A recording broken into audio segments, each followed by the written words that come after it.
हमारे TV channel OTV overseas television को अभी सब्सक्राइब कीजिए, घंटी का बटन दबाना मत भूलिए ताकि अहम और मालूमाती वीडियोस आप तक पहुंचती रहें।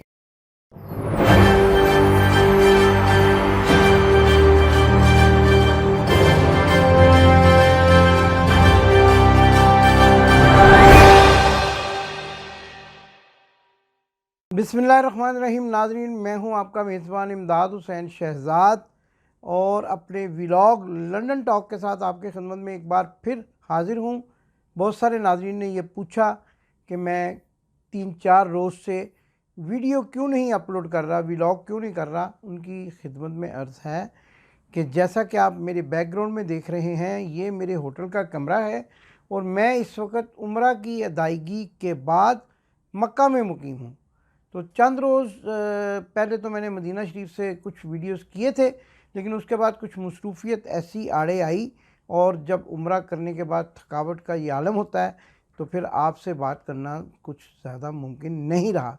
लेकिन इस दौरान मेरी हालात पर बाकायदा नज़र रही, क्या हो रहा है, क्या होने जा रहा है, हर बात पर मैंने नज़र रखी, अपने ज़राइक़ से मालूमात हासिल करता रहा ताकि जब भी आपके सामने व्लॉग लेकर आऊँ तो मालूमात से भरी हुई ख़बरें आपके सामने पेश कर सकूं।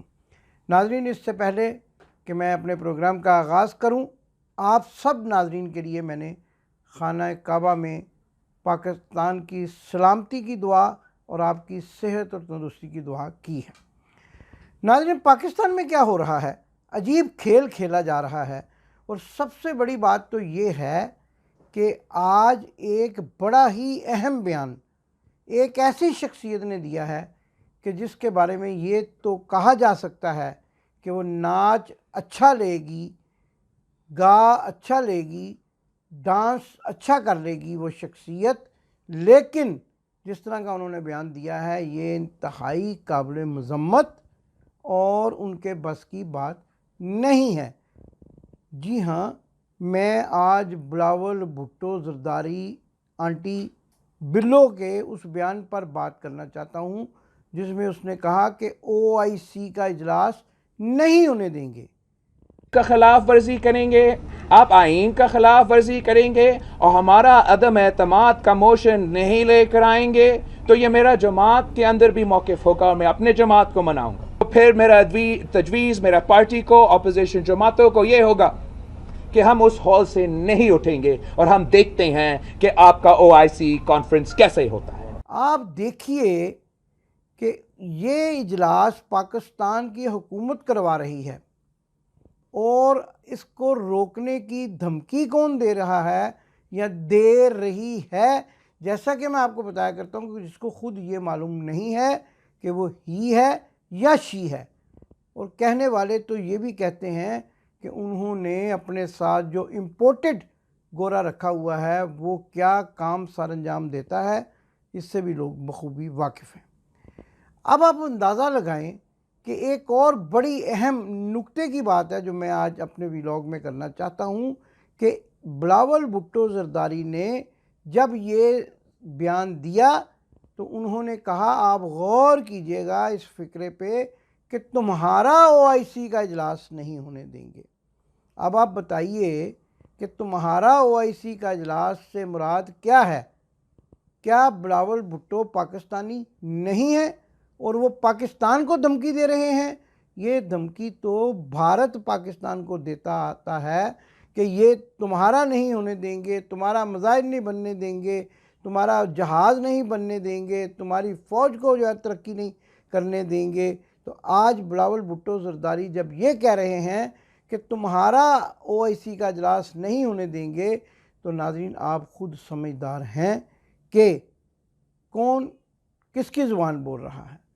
और इस मौके पर मैं बड़ा हैरान हूँ कि पाकिस्तान की मुसल्लह अफवाज जो मेरे ख्याल के मुताबिक चंद हफ्तों पहले तक दुनिया की बेहतरीन मुसल्लह अफवाज में शुमार होती थी, लेकिन आज के बिलावल भुट्टो ज़रदारी के बयान के आने के बाद और के 24 घंटों में उसकी गिरफ़्तारी के ना होने पर मैं हैरान हूँ कि क्या पाकिस्तान की वो फ़ौज जो जनरल बाजवा की क़यादत में फतूहात पर फतूहात हासिल कर रही थी, जो इतनी बहादुर फ़ौज थी कि जिस पर हमको फ़ख्र है, जिसके नौजवानों ने शहादतें दी पाकिस्तान की सालमियत के लिए, तो क्या वो ये गुंडागर्दी वाली धमकी ठंडे पेटों हज़म कर रहे हैं कि एक खुसरी, एक ऐसा शख्स जिसको ये नहीं पता कि वो है कौन, ऊपर से क्या है नीचे से क्या है,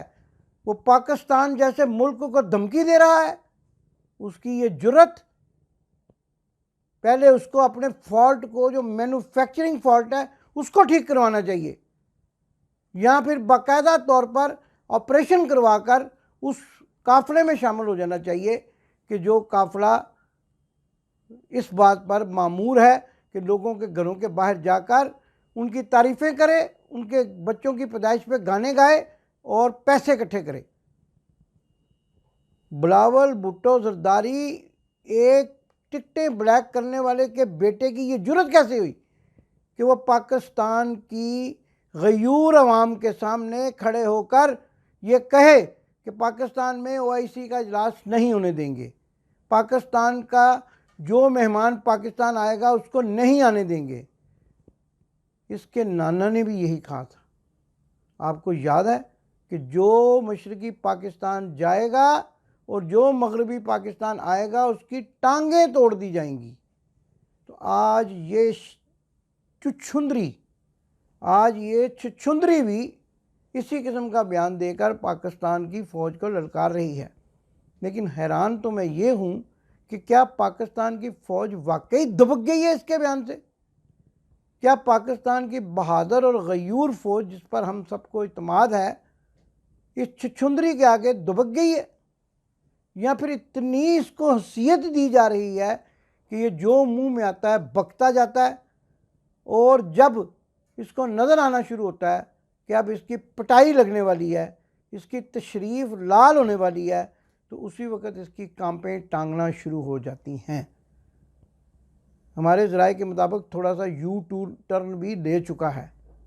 लेकिन हम फिर भी कहेंगे, ख़ास तौर पर ओवरसीज़ पाकिस्तानियों की आवाज़, मैं ये कहना चाहता हूँ कि इसकी तबीयत साफ़ कर देनी चाहिए, इसका सॉफ्टवेयर अपडेट करना चाहिए, ताकि ये पाकिस्तान के ख़िलाफ़ ऐसी बात फिर कभी ना कर सके। देखिए ना, पाकिस्तान तो इस इजलास का मेज़बान है, और मेज़बान को ये कहना कि तेरे मेहमान को तेरे घर में नहीं घुसने देंगे, कितनी बड़ी धमकी है, गुंडागर्दी है।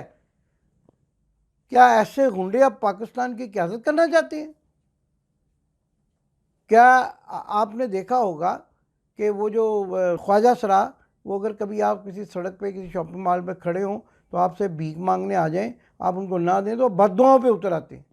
तो ये यूँ लग रहा है कि ये लोग इतने बौखला गए हैं कि अब बद्दुआओं पे उतर आए हैं।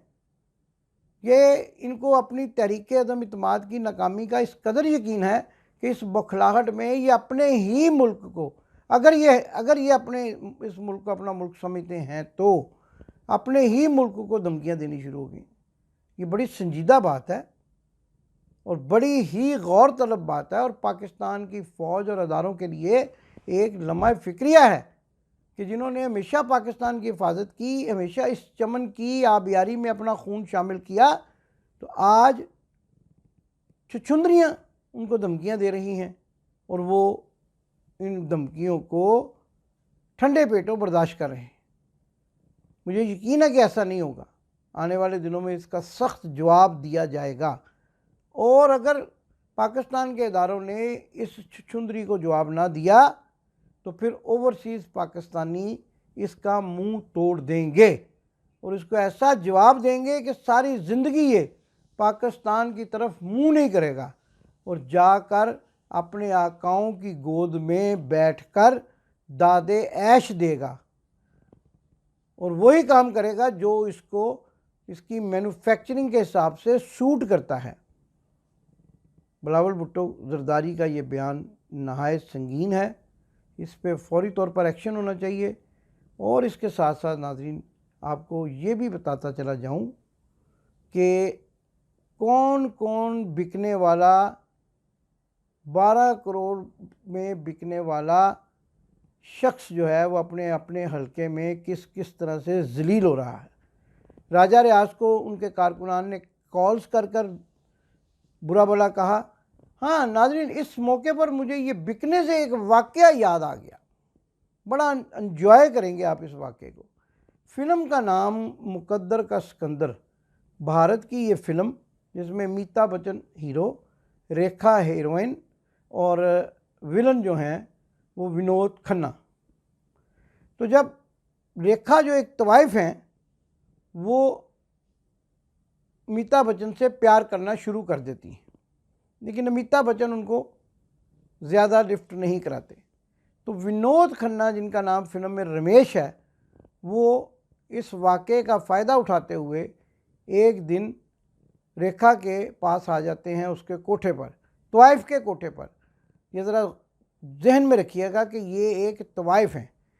तो उसको कहते हैं कि तुम अमिताभ बच्चन के साथ तल्लुकात ख़त्म करने या उसके साथ मोहब्बत को ख़त्म करने का क्या लोगी?